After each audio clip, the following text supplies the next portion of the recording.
بسم اللہ الرحمن الرحیم۔ اخراجات پورے نہیں ہوتے۔ ایک بار امیر المومنین حضرت علی کرم اللہ وجہ مسجد کوفہ میں تشریف فرما تھے۔ ایک جوڑے کو لایا گیا، میاں بیوی کے مابین شدید چپکلش تھی۔ امیر المومنین نے پوچھا معاملہ کیا ہے؟ شوہر بولا یہ عورت ہر وقت مجھ سے پیسوں کا تقاضا کرتی رہتی ہے۔ حضرت علی رضی اللہ تعالیٰ عنہ نے اس عورت سے پوچھا کہ کیا یہ بات سچ ہے؟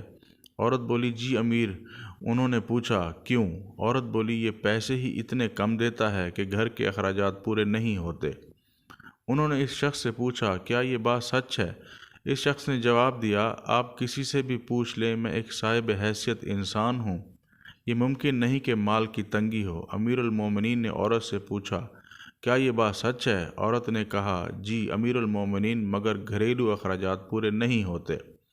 حضرت علی رضی اللہ تعالیٰ عنہ مسکرائے اور فرمایا اپنی خواہشات کو اپنی ضروریات کا تابع بناؤ، کیونکہ ضرورت فقیر کی بھی پوری ہوتی ہے اور خواہشات بادشاہوں کی بھی رہ جاتی ہیں۔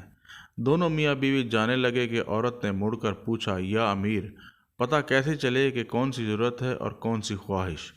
امیر المومنین مسکرائے اور جواب دیا جس چیز کا خیال تجھے گھر میں آئے وہ ضرورت، اور جس چیز کا خیال تجھے بازار دیکھ کر آئے وہ خواہش۔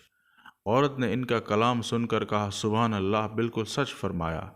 میرا خرچہ اس لیے پورا نہیں ہوتا کیونکہ میں بازار جا کر فیصلہ کرتی ہوں کہ گھر میں کس چیز کی ضرورت ہے۔ جزاک اللہ۔